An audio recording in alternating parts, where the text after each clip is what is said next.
Hello, dear students. So let's start the second lecture of relation and function. Relation and function. Second lecture.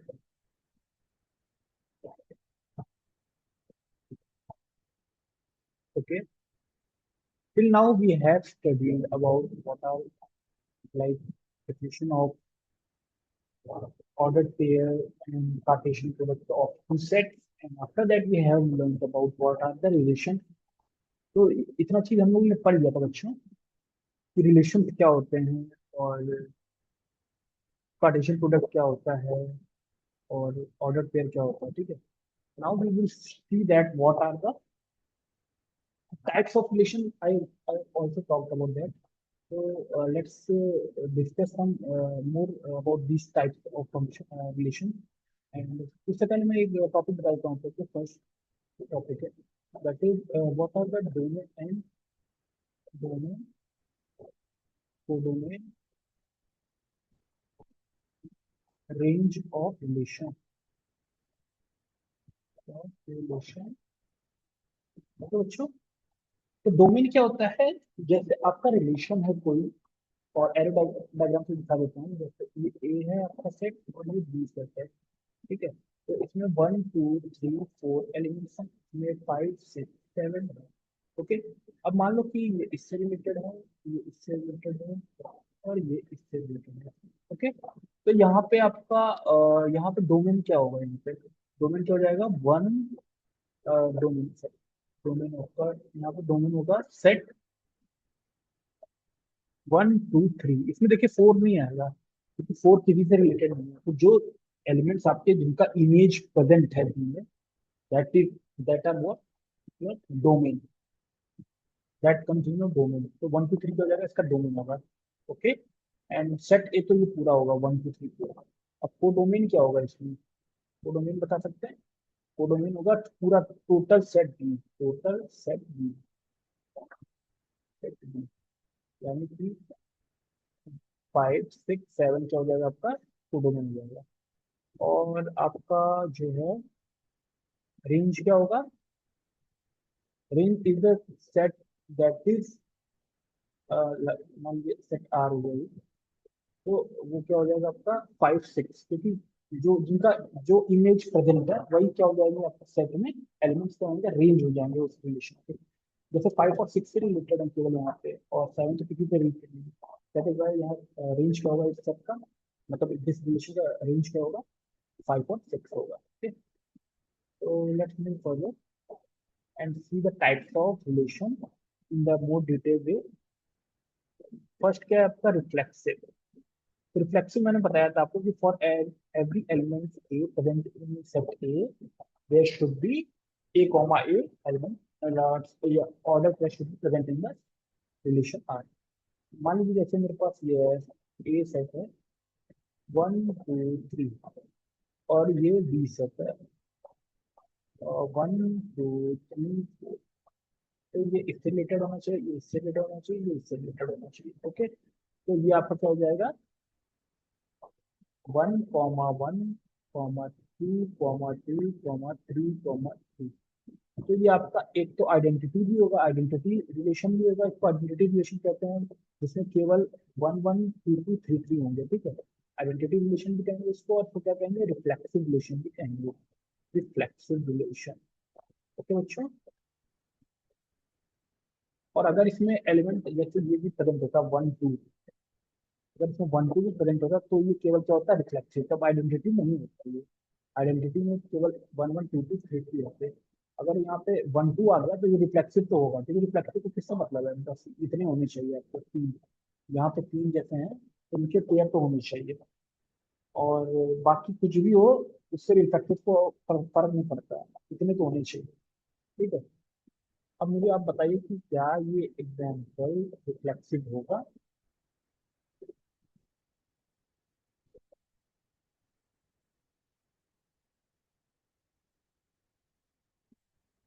क्या ये reflexive होगा. नहीं होगा. क्यों. क्योंकि फोर किसी से रिलेटेड नहीं है. मैंने बोला था for all small a belongs to capital A, there must be there must be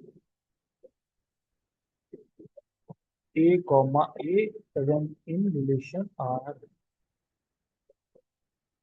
okay बच्चों, यानी कि हर एक एलिमेंट जो ए में होगा उसके लिए उसका जो है डुप्लीकेट प्रेजेंट करना चाहिए। जैसे वन का वन के साथ है, टू का टू के साथ है, थ्री का थ्री के साथ, लेकिन फोर का तो है ही नहीं, फोर के साथ यहाँ रिलेशन। तो ये क्या हो जाएगा आपका, not a reflexive relation. Okay बच्चे, आई होप कि इतना डिस्कशन आपको नहीं होगा। अब हम देखते हैं कुछ एग्जांपल सिमेट्रिक का। Second, symmetric, symmetric relation.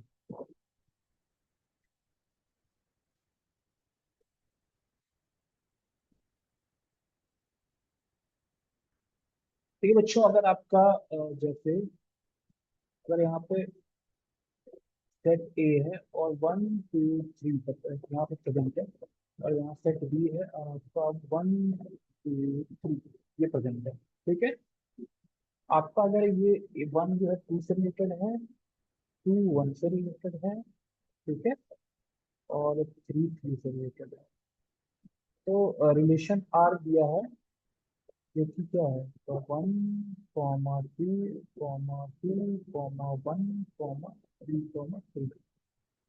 क्या ये एक सिमेट्रिक रिलेशन है? यस। क्यों है? क्योंकि वन टू तो प्रेजेंट है यहाँ पे, तो टू वन प्रेजेंट होना चाहिए, वन प्रेजेंट है, क्योंकि ए कॉमा बी होगा अगर, तो बी कॉमा ए तो होना ही चाहिए। ए कॉमा बी है, बी कॉमा ए भी है। ठीक है, थ्री कॉमा थ्री है, तो थ्री कॉमा थ्री इसका उल्टा भी तो यही पे है, यही, that is why it is also symmetric. क्या ये आपका रिफ्लेक्सिव होगा? नहीं होगा, क्योंकि वन कॉमा वन और टू कॉमा टू नहीं है, सिमेट्रिक रिलेशन होगा ये। ठीक है बच्चों, तो ये कुछ एग्जाम्पल होगा सिमेट्रिक रिलेशन के। और आई होप कि ये आपको समझ आया होगा थोड़ा सा। Let's move further and see the next example of transitive relation. Okay, transitive relation.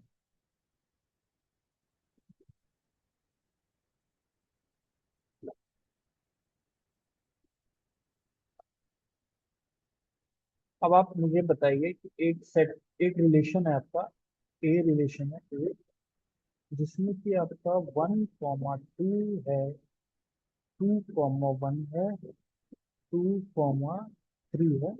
Okay,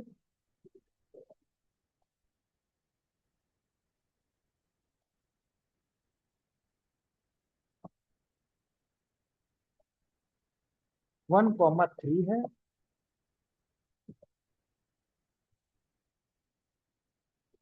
के बच्चों,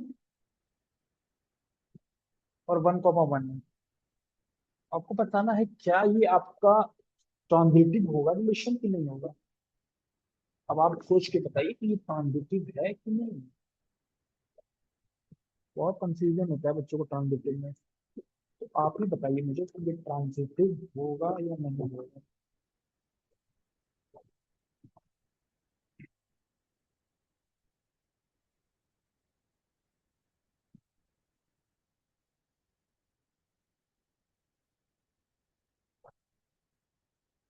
होगा बच्चों ये transitive.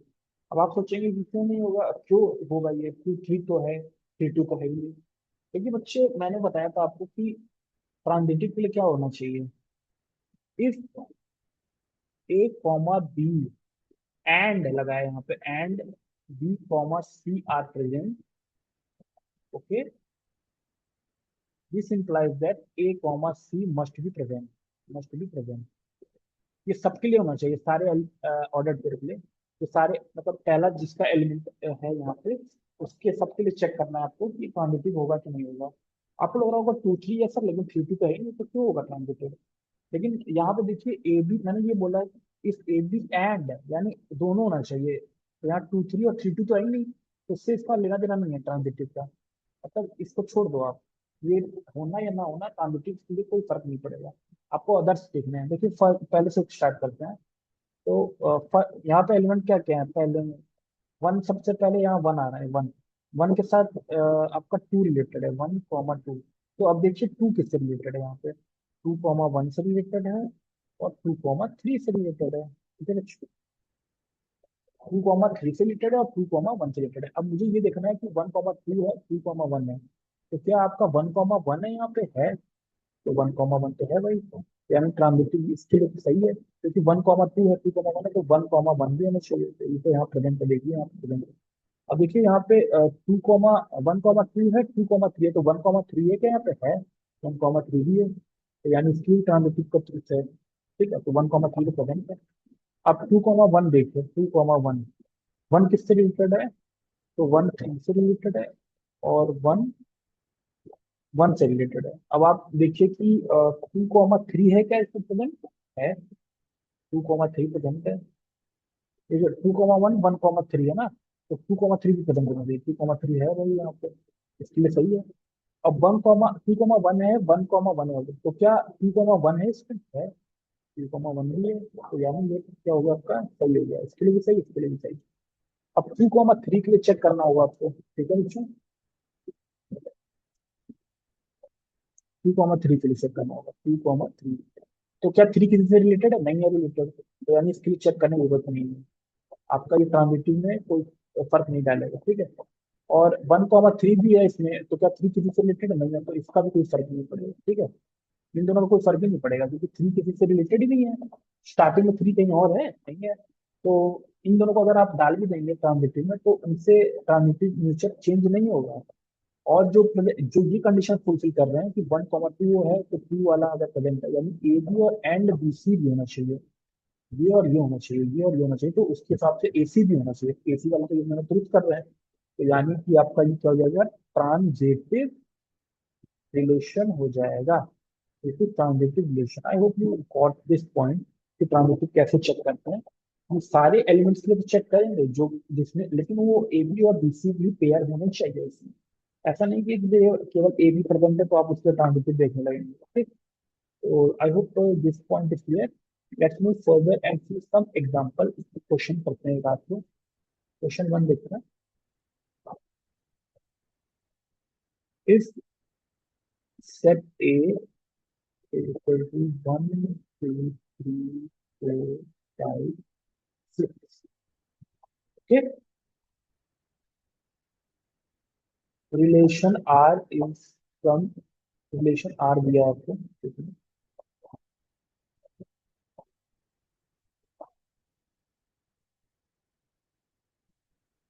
From set A to ए, मतलब सेल्फ में ही है वो सेट, यानी ये रिलेशन आर जो है वो सेल्फ सेट में ही है, ए से ए में ही है।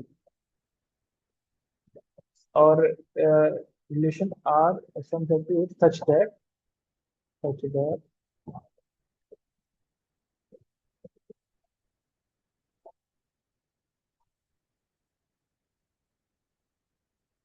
ए comma A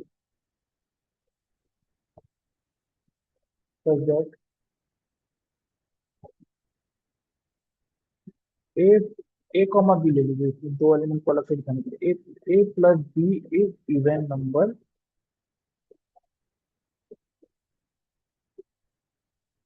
is symmetric is equivalence relation. Equivalence relation मैंने कल बताया था क्या होता है, जब वो रिलेशन सिमेट्रिक भी हो, ट्रांजिटिव भी हो और रिफ्लेक्सिव भी हो, is is an equivalence relation. तो आपको बताना है ये रिलेशन इक्विवेलेंस है कि नहीं। देखते हैं क्या होता है, चलिए बनाते हैं पेयर। देखिए 1 2 3 4 5 है, अगर मेरा आंसर ये होगा, अगर ए प्लस बी इवन है, तो यानी मैं 1,1 ले सकता हूँ, हाँ ले सकता हूँ, 2,2 ले सकता हूँ, ले सकता हूँ, 3,3 ले सकता हूँ, ले सकता हूँ, 4,4 ले सकता हूँ भाई, 5,5 भी ले सकता हूँ, 6,6। तो ये तो भाई रिफ्लेक्टिव तो होगा, क्योंकि सारे प्रेजेंट हैं, ए कॉमा ए सारे प्रेजेंट है इसमें, तो ये रिफ्लेक्सिव तो होगा। अब सिमेट्रिक देख लेते हैं, अगर एक देख लेते हैं, 1,3 है, तो क्या 3,1 होगा इसमें? होगा भाई, क्योंकि अगर ये दोनों इवन है, इनका सम इवन आ रहा है 4, तो इनका भी तो 4 ही होगा, तो यानी सारे ए बी के लिए बी ए बी प्रेजेंट होगा इसमें, तो यानी क्या हो जाएगा, सिमेट्रिक भी होगा, सिमेट्रिक ऑल्सो। ओके बच्चों, इसी तरह अगर हाँ, ट्रांजिटिव देखते हैं। 1,3 प्रेजेंट है और 3,5 प्रेजेंट है, तो क्या 1,5 होगा यहाँ पे? जोड़ के देख लेते हैं। तो देखिए, ए कॉमा बी है मेरे पास, कोई भी जनरल, और बी कॉमा सी है। इसका मतलब है कि ए प्लस बी इवन है, एंड बी प्लस सी भी क्या है, इवन है। ओके, तो दोनों को ऐड कर देते हैं, तो क्या आएगा, a plus b plus two b is equal to even. Even और इवन का सम तो इवन ही होता है, तो यहाँ पे even even right hand side में इवन ही आएगा। ठीक है, अब यहाँ पे हमको ये शो करना है कि ए प्लस सी भी इवन है, तो ए प्लस सी क्या होगा, ए प्लस सी बराबर इवन माइनस टू बी। अब टू भी तो इवन नंबर होगा ना, टू से कोई भी मल्टीप्लाई करोगे इवन आएगा, इवन में इवन घटाओगे तो इवन ही आ जाएगा, यानी इवन हो जाएगा, ए प्लस सी भी इवन होगा। That is why this is transitive also, transitive also, because we have shown that for all A, B and B, C, AC is also related to transitive also. Okay, तो ये होता है तरीका check करने का। I hope you got this type of question, that how to solve this. And चलिए अब एक जेई का सवाल करते हैं, और इसके बाद हम नेक्स्ट लेक्चर में और भी चीजें देखेंगे इससे रिलेटेड, और क्वेश्चन भी करेंगे। एक जेई का सवाल देखते हैं आज, और देखते हैं कि कैसे सॉल्व किया गया है उसको।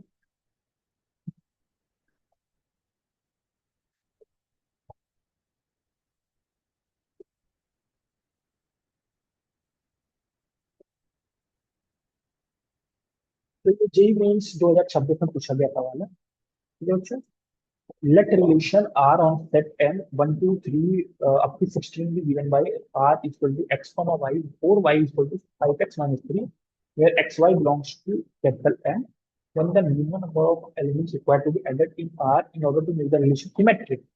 ठीक है बच्चों, तो देखिए यहाँ पे रिलेशन दिया है, जो कि आपका एक्स वाई ऑर्डर्ड पेयर है, और ये एक्स वाई किसको बिलोंग कर रहे हैं, एम को, यानी इस वाले को 1 2 3 से 16। और 4 y बराबर है आपका 5x माइनस 3। एक्स वाई किसको बिलोंग कर रहे हैं, एम को। ओके, तो देखिए यहाँ पे ये तो आपको समझ में आ रहा होगा कि y की वैल्यू जो होगी वो आपकी कैसी होनी चाहिए, क्योंकि इंटीजर ही है इसमें सारे 1 से लेकर 16 तक। तो y इक्वल टू क्या आ रहा है, 5x माइनस 3y 4। ओके बच्चों, तो यहाँ पे ये वाला टर्म आपको क्या आ रहा है, ये वाला टर्म कैसा आ रहा है आपका, एक्स अगर ऑड रखूंगा तभी तो ये आएगा, एक्स अगर ऑड रखूंगा तभी तो ये आपका इवन आएगा, क्योंकि ऑड में से अगर आप ऑड घटाओगे, odd minus odd, then you will get what, even. ठीक है, तो पहले देख लेते हैं कौन सा पेयर आएगा इसमें। तो क्या वन आएगा इसमें, वन रखो आप, 5 × 1 - 3/4 नहीं आएगा, क्योंकि 5 - 3 तो 2 हो जाएगा, 3/4 तो इंटीजर नहीं है, तो टू वन तो नहीं आएगा यहाँ पे। अब थ्री देखते हैं, दूसरा ऑड नंबर क्या है, थ्री है, तो थ्री आएगा, क्योंकि 5 × 3 = 15 होता है, 15 - 12/4, तो ये तो आपका आ गया ना थ्री के बराबर, और थ्री एम में प्रेजेंट है, तो यानी पहला आपका ऑर्डर पेयर क्या आ रहा है, 3,3। अब देखिए यहाँ पे फोर फोर टाइम्स बढ़ रहा है भाई। ठीक है, यानी जो आपका फैक्टर होगा वो मतलब यहाँ पे -3 लिखा है, तो थ्री से ही बढ़ेगा, वो थ्री के टाइम्स से ही बढ़ेगा।